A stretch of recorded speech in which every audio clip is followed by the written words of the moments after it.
Okay, I have another question, and that is, it seems like there's a fine line between unconditional love and not caring. Can you describe that fine line for us? No, we really don't care about it. Unconditional love says, I want so much to be in alignment with who I really am that I will focus powerfully on things that allow me to be who I really am. Conditional love says, I want to feel good, but when I look at that, I don't. So that condition needs to change so that I can look at it as I must, because I don't have any ability to push my own button. I don't have any ability to control what I give my attention to. So I think it's easier. We're being sarcastic. Can you tell? It doesn't become us. I think this condition needs to change so that when I look at this condition, because I can't help myself from looking at this condition, I will then be able to feel good when I look at this condition. That's conditional love. Unconditional love says, I want so much to feel good that I've trained myself to reach for the feeling or vibration of feeling good. And in doing so, I choose things to focus upon that allow me connection to source energy. So you don't have to change because I have the ability to ignore you.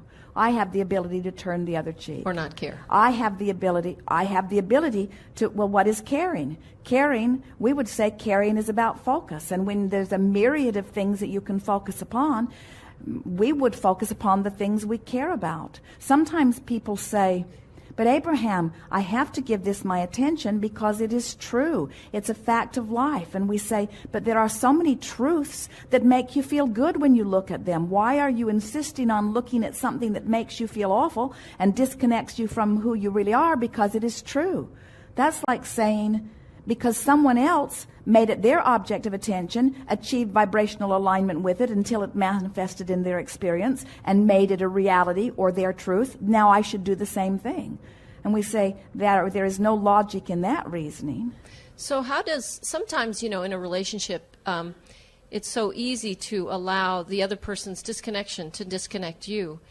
Well, but that's because you got off on the wrong foot to begin with. That's because when someone loves you or appreciates you, and in their attention of you and in their appreciation, they are connected to source energy, and now as they're holding you as their object of attention, they're flooding that pure positive energy all over you, and you say, ooh, that feels so good.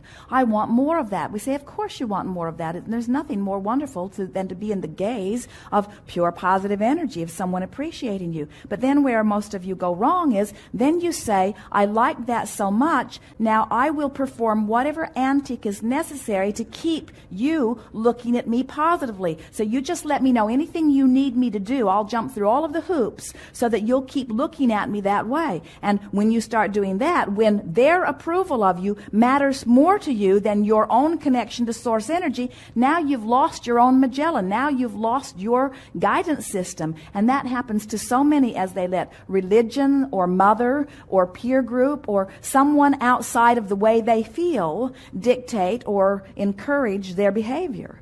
Most people are not yet guiding themselves with their own guidance system. Most people care much more about what somebody else thinks than how they feel themselves. And that's why this art of allowing is all about you becoming selfishly intertwined with the way you feel. Your question is the most important question that could ever be asked. How can I activate in myself conscious awareness of my own guidance system? And we say, you just got to think and feel and think and feel and think and feel and think and feel and pay attention to what you're thinking, and more importantly, pay attention to how that thought feels, and then begin to strike some correlation between the comparative thoughts and feelings until you say, yes, I consciously prefer this thought to this.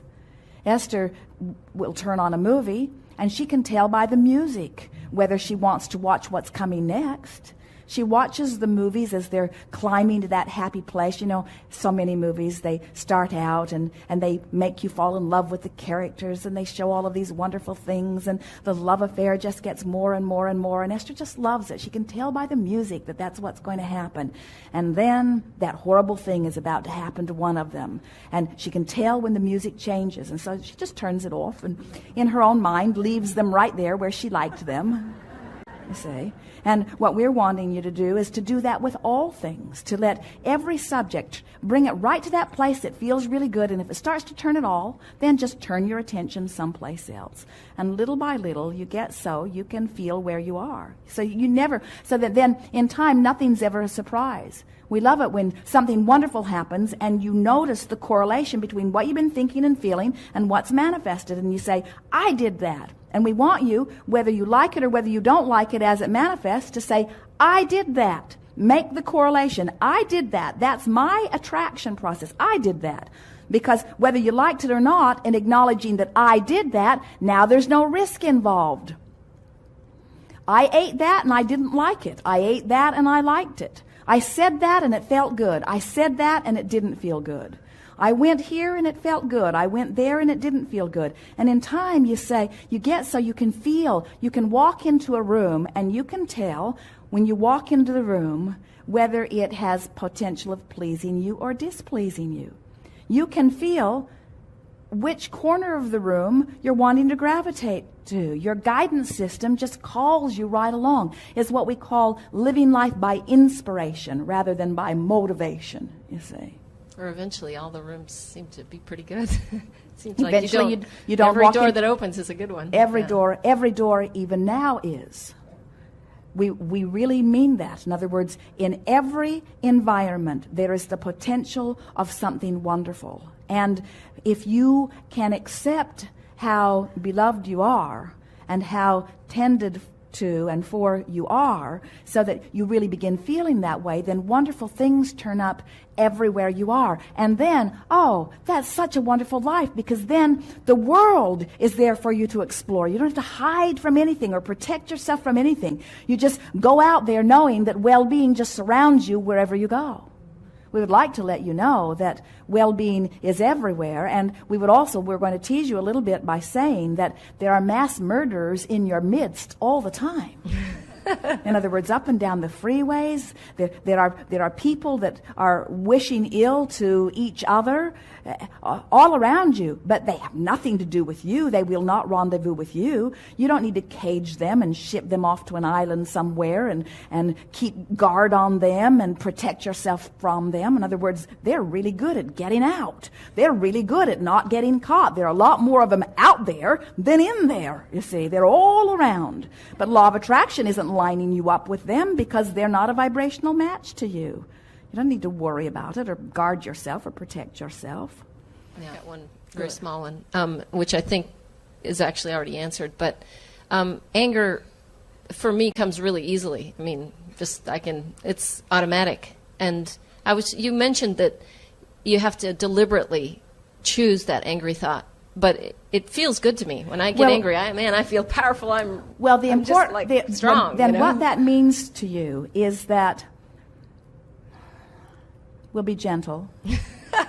Is that it may be a pretty common set point for you. In other words, you may have been there often enough that it's a comfortable vibration for you. So it's your starting point, not something that you're reaching for now. You want to reach past it into the next vibration. If you get there easily, then you're wanting to keep in other words, we haven't said it's this just clearly when there's a little yet, bit of a dip. And we want to say this in a very clear way. So let's say that you are in this place of despair and you are reaching for the relief that anger brings. And you find it and you feel better. You know you do. And you are empowered because you know you chose the thought. You had the power to choose a better feeling thought and found it. Now, the next most important thing, and it is a very crucial thing, is to acknowledge, I don't plan on staying here. Because bliss is my goal, even though it's a long way from where I am maybe, but I don't plan on staying here. So as soon as you stabilize there, where it's not a stretch to stay there, then you must, if you're wanting to improve your vibrational state of being, reach for something that's further up the scale. And we always encourage you to reach as far as you can reach, and if you don't make the jump, then settle back here. Reach as far as you can reach, and if you don't make the jump, then settle back. But don't reach so far that you are discouraged and then you don't try to make the jump anymore. What's amazing to me is that the universe always brings me, whenever I have a little dip, the universe always brings me something gorgeous that, wildlife or something that just immediately just Pops me right out of it. Distracts you. Pops Or me right out of humor. it. Very often, in anger, you can find humor, and then from humor, you can jump into appreciation. There Yeah, it's are all quite- kinds of bridges that you have all unconsciously affected for yourself. So there are some who can go from despair to anger, all the way up into appreciation relatively quickly. And the people that we notice that have the hardest time making their way up the scale are those who are stuck between despair and fear and anger. And almost in every case, it's because they have been so counseled against anger. They have been so convinced that anger is inappropriate that then they're sort of lost there. Yeah. Yes. Great. Very Thanks. good. Yes, indeed.